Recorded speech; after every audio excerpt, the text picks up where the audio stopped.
¿Alguna vez te has imaginado cómo se vería el Valle de Caracas antes de que se convirtiera en la dinámica metrópoli que conocemos hoy? ¿Fue acaso su fundador el mestizo Francisco Fajardo o el hidalgo Diego de Lozada?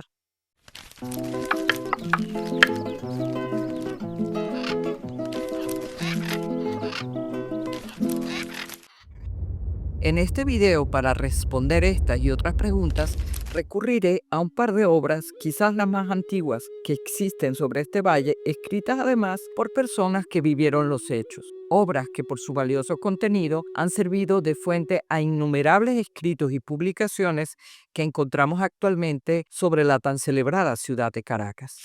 La primera de estas obras es Elegías de varones ilustres de Indias, de Juan de Castellanos, cuya primera parte quizás empezara a escribir en 1561 y que sería publicada luego en 1589, y en la que podemos leer, entre otras cosas, lo siguiente: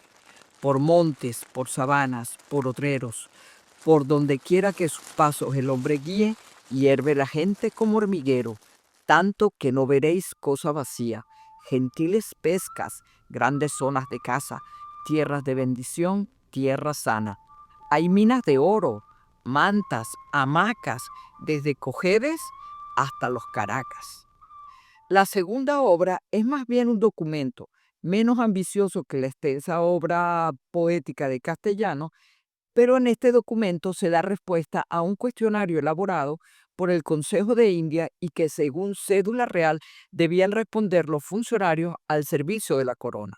Se trata de la relación geográfica y descripción de la provincia de Caracas y gobernación de Venezuela, escrita originalmente en 1578 por Juan de Pimentel.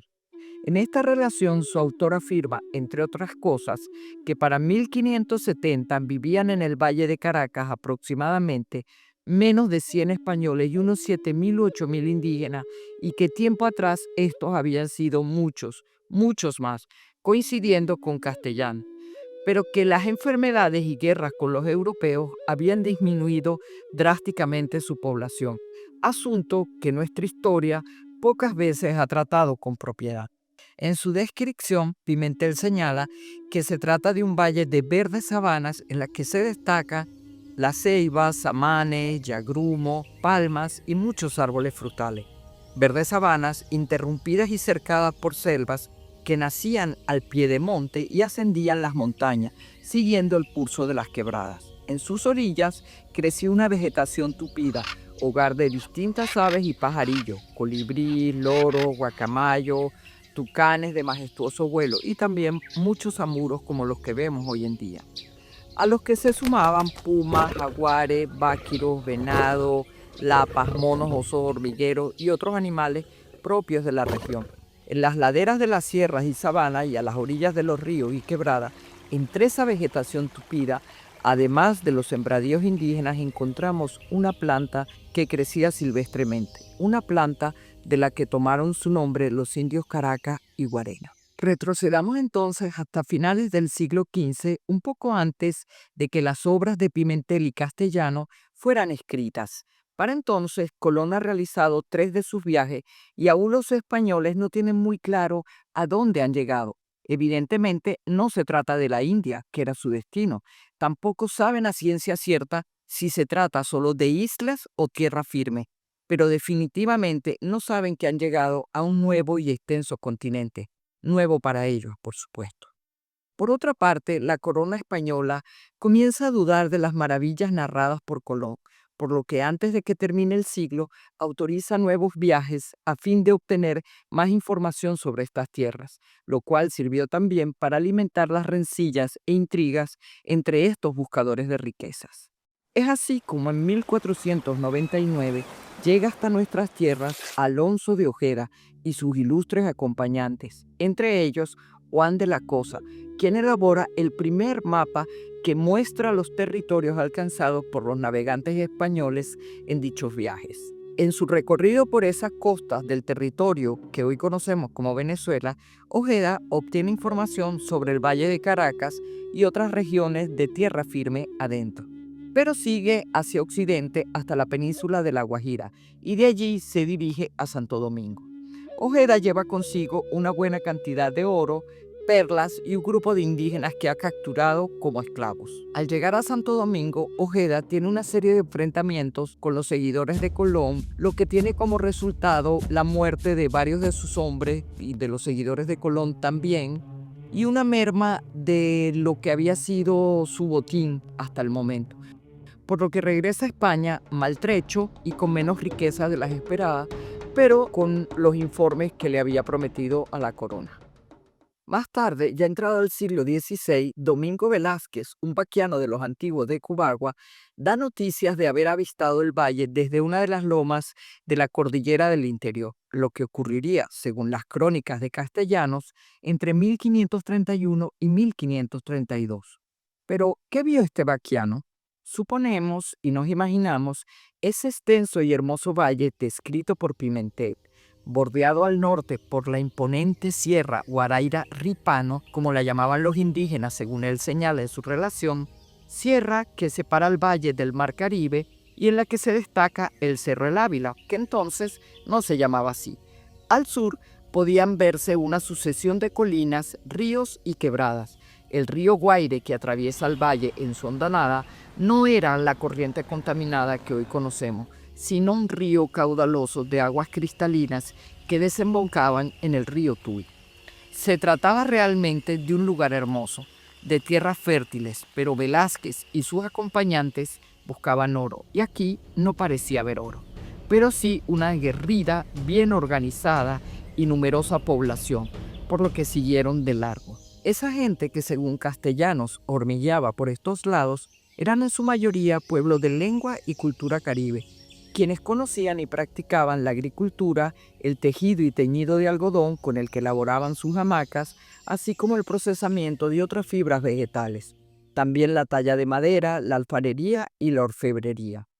Como agricultores, poseían un gran conocimiento de los recursos que le ofrecía aquella naturaleza, lo cual se evidencia en el amplio uso que hacían de las plantas, tanto cultivadas como silvestres. Practicaban la caza, la pesca y la recolección selectiva. Su vida y su cultura en nada se ajustan a la descripción que de ellas nos ofrecen la historia oficial y sus libros de texto escolar, los cuales tienden a presentar a los indígenas como tribus nómadas y primitivas. Siguiendo a Pimentel, entre las plantas y frutales cultivadas por estos pueblos, destacan varios tipos de maíz, de yuca, batatas, amyamas, mapuey, ají, piña, frijoles o caraotas, maní, ocumo, plátanos, etc. También aprovechaban los frutos de las palmas y de otros árboles como los guanábanos, guayabos, jogos, mamón, guamas, aguacates, anones, los totumos, los corozos y otros. Es curioso que Pimentel menciona los plátanos entre los cultivos indígenas, ya que las investigaciones sostienen que esta planta no es nativa de América, lo que nos habla de su temprana aceptación entre los pueblos originarios del continente, quienes la adoptaron como propia apenas llegó por estos lados. También señala que sembraban tabaco y jayo, como se conocía la coca en esta zona, lo que Pimentel describe de la siguiente manera. Hay unos arbolillos que echan una hoja como de granado, muy blando, que llaman jayo, muy apreciada entre los naturales, porque trayéndolo en la boca dicen que les quita el hambre y la sed y les da fuerza para trabajar. Lo usan generalmente cuando trabajan o caminan y con este fin lo siembran y cultivan con mucho cuidado. Agrega que igualmente los indígenas eran expertos apicultores, sabían mucho de abejas, así como de las hojas, semillas, cortezas y raíces que recolectaban, de las cuales elaboraban medicamentos, pócimas y también venenos para las flechas que usaban para cazar y combatir a sus enemigos. De la misma manera, obtenían gran cantidad de materia prima para la manufactura de diversos objetos de uso cotidiano y ritual, entre ellos las cestas y los collares y cintos que usaban, adornados con perlas, cascabeles de oro, dientes de animales, picos de aves y conchas. Además de toda esta actividad productiva, los indígenas del valle mantenían una amplia red de relaciones comerciales con pueblos de otras regiones, con quienes intercambiaban sus productos y adquirían sal, aceites, resinas y pescado principalmente, pero también información. Pero, ¿quiénes eran estos indígenas o naturales, como los llama Pimentel? Él menciona en su relación algunos de sus gentilicios, diciendo, en esta provincia hay otras naciones indias más numerosas que los Caracas, como son los Toromaimas, que eran los más numerosos, los anacorteques, guayqueríes, quiriquiris, meregotos, marijes o mariches, tarma, guarenacija, caragotos, emeregotos, boquiracotos, en fin. El sufijo goto o choto en las lenguas caribanas significa habitante de, pero también gente.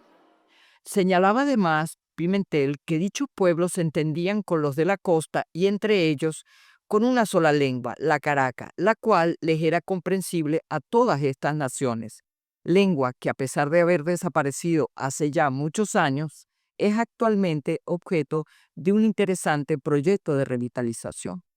De estos pueblos que tenían siglos asentados en la región y que eran los verdaderos amos del valle, no hemos heredado oro, pero sí algunas de sus costumbres y conocimientos, palabras y nombres de lugares y esas enigmáticas figuras que encontramos en distintas zonas del valle y sus alrededores, talladas en rocas que conocemos como petroglifos.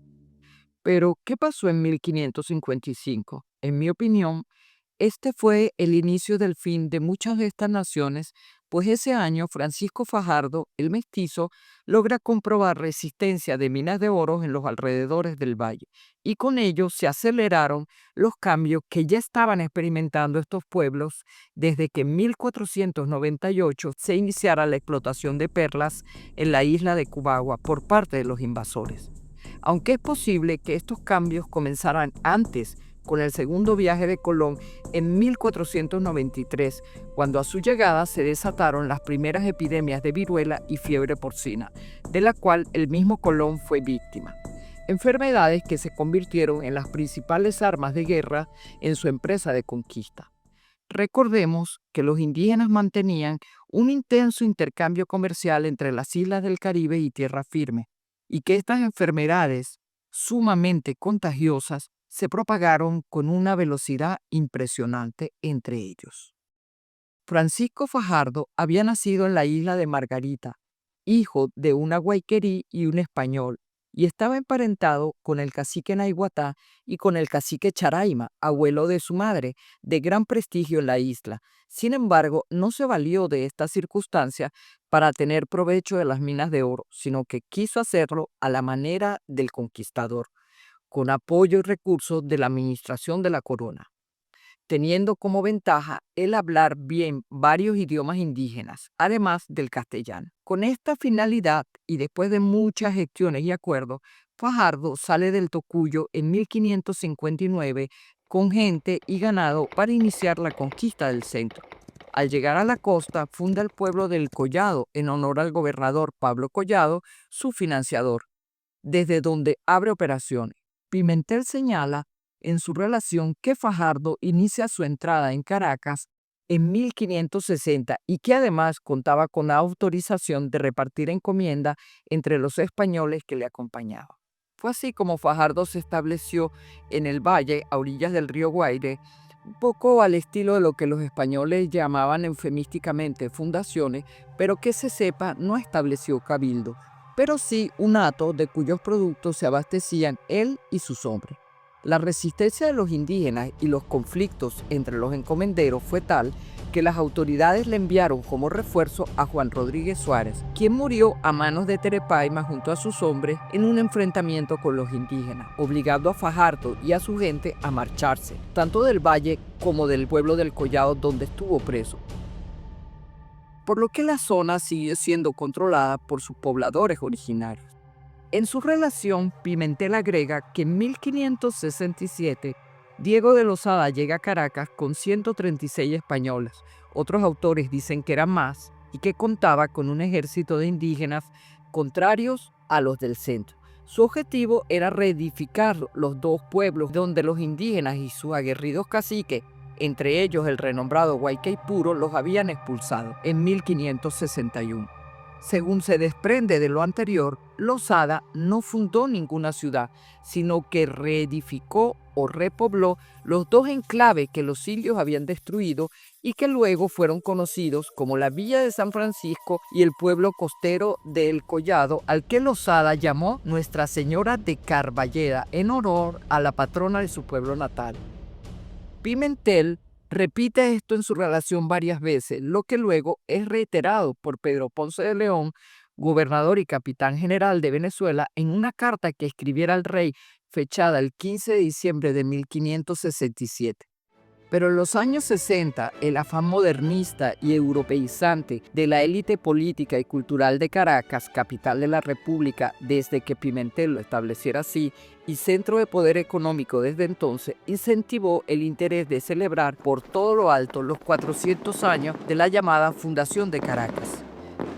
Celebración que, como siempre, estaba llamada a exaltar las proezas de los españoles y su cultura, por lo que se tomó como fecha fundacional la reedificación de Losada, a pesar de que no existe ningún documento ni acta que dé fe de tal fundación, aparte de lo escrito por Pimentel y Ponce de León. Algunos historiadores señalan que si en algún momento existieron estas actas u otros documentos, estos pudieron haber sido destruidos por piratas o por las autoridades españolas interesadas en desconocer a Francisco Fajardo como fundador de Caracas por dos razones principales. La primera de ellas es que de esta manera quedaban sin efecto todo reparto de tierras o asignación de encomienda hechas por él. La segunda, que siendo Fajardo de origen indígena, un mestizo, su gloria o encumbramiento como fundador resultaba inaceptable para los valores de la sociedad de castas imperante entonces. La primera razón, sin embargo, pareciera ser la de más peso, dado los múltiples enfrentamientos registrados más tarde entre los encomenderos. Como vemos, lejos están los hechos de lo que solemos imaginar como la fundación de Caracas o cualquier pueblo o ciudad por parte de los españoles con lo que fue realmente. Pero más allá de la imaginación, o mejor, para alimentar a esta fantástica fuente de creación, tenemos también, gracias a Pimentel y al Archivo de Indias, un dibujo que él realizó teniendo como base una cuadrícula, que más que obedecer al plano de un poblado, se trata del modelo ideal de lo que debía ser algún día la ciudad de Caracas, según el imaginario ordenador de un rey español. Un modelo ideal que nunca se hizo realidad tal cual, ya que durante siglos Caracas siguió siendo un pequeño pueblo enclavado en el extremo más empinado del valle, dado que este era el único espacio que no estaba ocupado entonces por las comunidades indígenas y sus sembradíos, y porque además estratégicamente era el más cercano a la salida hacia la costa en caso de huida. Según Pimentel, un año después de la llegada de Losada, habían apenas 40 vecinos en Caracas, y 10 años después, cuando él llegó al valle, se encontró que lo que llamaban pomposamente ciudad apenas tenía 3 casas hechas de tapias con tejas, que estaban en construcción otras 3 o 4 con ladrillo, que al parecer también ostentaban las tejas rojas que tanto identificarían a la ciudad colonial más adelante, y que lo demás, aparte de 2 iglesias muy rústicas, eran construcciones de madera con techos de paja. De los 136 hombres que acompañaron a Losada, quedaban 14 vivos en Caracas, con encomienda, junto a otros 40 encomenderos y 20 vecinos más sin encomienda. Esa era la población no indígena de la Caracas en 1577. Como vemos, no llegaban a 100 almas. Esto nos dice que la ocupación del Valle de Caracas no fue nada fácil para los españoles. Por más de una década intentaron sin éxito la pacificación de los indígenas que lo habitaban. Desde 1555, con las primeras incursiones de Fajardo, y aún después de la victoria de Diego de Losada sobre los teques entre 1567 y el 68, los españoles no habían logrado ocupar el valle. Se habían enfrentado nada menos y nada más que a los más renombrados caciques o guerreros de la región, como fueron Guaycaipuro, Terepaima, Chacao, Baruta y otros tantos de los que espero hablar en un próximo video. Alonso Ruiz de Vallejo, testigo presencial de estos hechos, quien siendo muy joven acompañó a Losada hasta el Valle de Caracas, escribe años después lo siguiente: los indios naturales de estas provincias eran muy belicosos y herbolarios, por decir hechicero, y vencieron al capitán don Francisco Fajardo y al capitán Juan Rodríguez Suárez, a quien mataron junto con los soldados que llevaba consigo en la loma de Terepaima, y desbarataron y mataron al capitán Luis de Narváez con 60 hombres españoles. Hicieron después retraer al licenciado Alonso Bernaldez, gobernador que fue de esta gobernación, y al mariscal Gutiérrez de la Peña, que pretendía hacer la conquista con más de 120 soldados que traían, hasta que los indios naturales, después de dar muerte a unos cuantos, los hicieron retraer y echaron fuera de los límites de todas estas provincias. Por su parte, Pedro Ponce de León, en la carta al rey de la que antes hablé, y una de las pocas que menciona a las mujeres, describe la situación con las siguientes palabras: cuando llegué a esta provincia, hallé a los vecinos de ella muy fatigados a causa de los corsarios y de los indios de la provincia de Caracas, que por las victorias que han tenido y por los muchos españoles que han matado, tuvieron el atrevimiento de intentar despoblar al puerto y pueblo de Borburata, que provee a los 5 pueblos que están tierra adentro. Por lo que nombré por capitán a Diego de Lozada, hijo de Algo, para poblar el sitio que los indios primero habían despoblado, se refiere a los fundados por Fajardo. Lo envié con 136 personas y él además pretende poblar otros 2 porque a la fama de las minas de oro han atraído a mucha gente de otras partes con sus hijos y mujeres.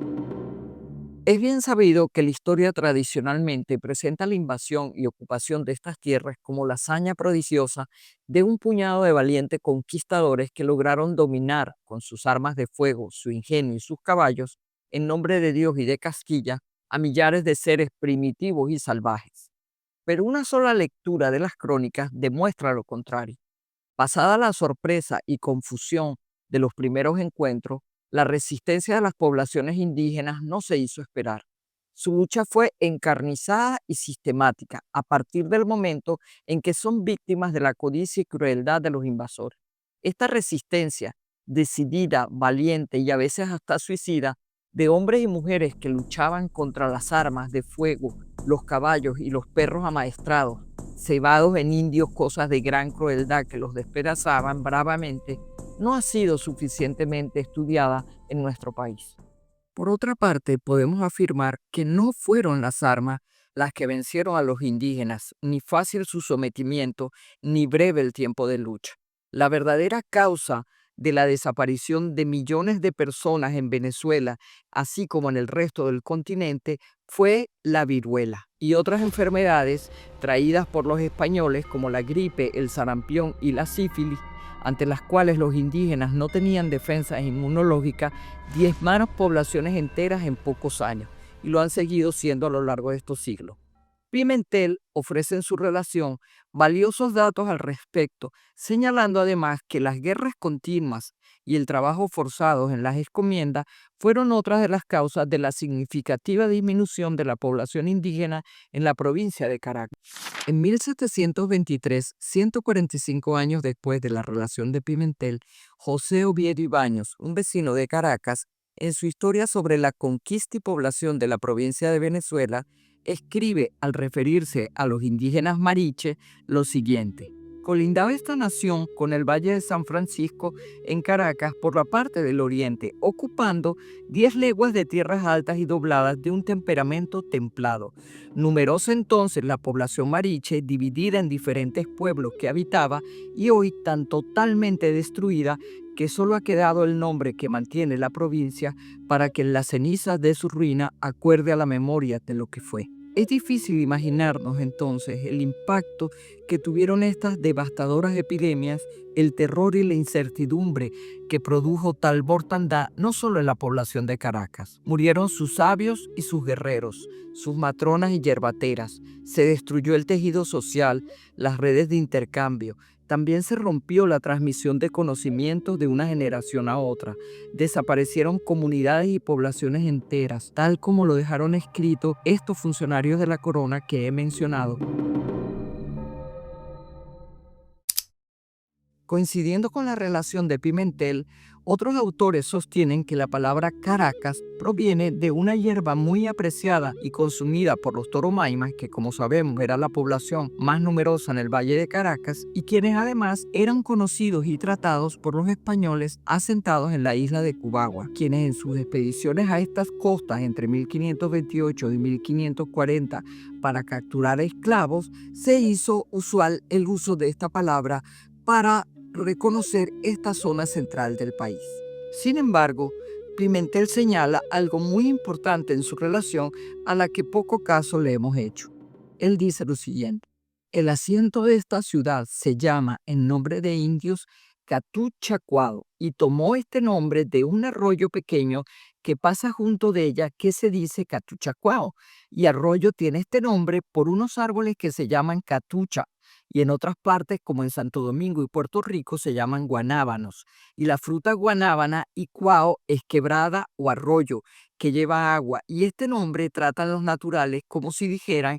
quebrada del guanábano. Cuando Pimentel se refiere al asiento de esta ciudad, no está hablando de todo el valle, sino de esa zona en el extremo más empinado del valle, próximo al camino que los llevaba hacia la costa, donde habían logrado asentarse. Hoy, ese famoso riachuelo o quebrada, que en tiempos lejanos abastecía de agua a los lugareños, ostenta orgullosa su antiguo nombre, Catuche.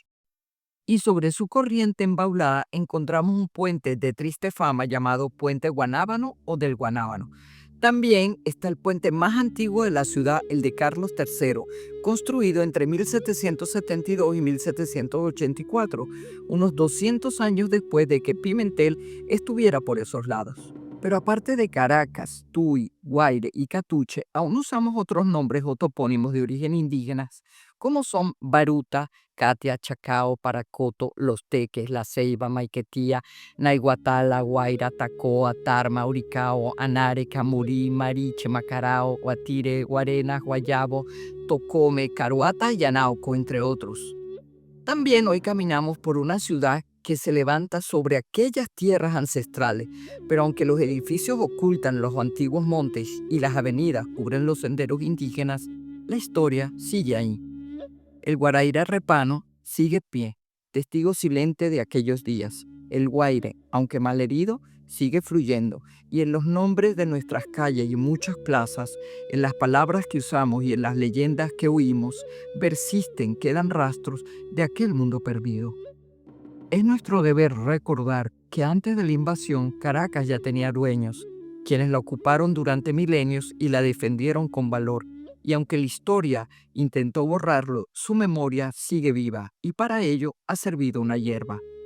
Según las palabras de Pimentel, esta nación de indios Caracas tomó este nombre porque en su tierra hay muchos bledos. Estos bledos, identificados por Humboldt como Alternantera caraqueña y por Henry Pittier como Amaranthus tubius, es la misma hierba conocida como pira que en la actualidad se ve crecer silvestremente en cualquier rincón del Valle de Caracas. Su etimología científica, según Pittier, significa inmarcesible, lo que no se marchita. Sin duda, ella simboliza la memoria imperecedera de aquellos de quienes este valle tomó su nombre. Yo soy venezolana de la pura capital, del eje de mi tierra, del Distrito Federal.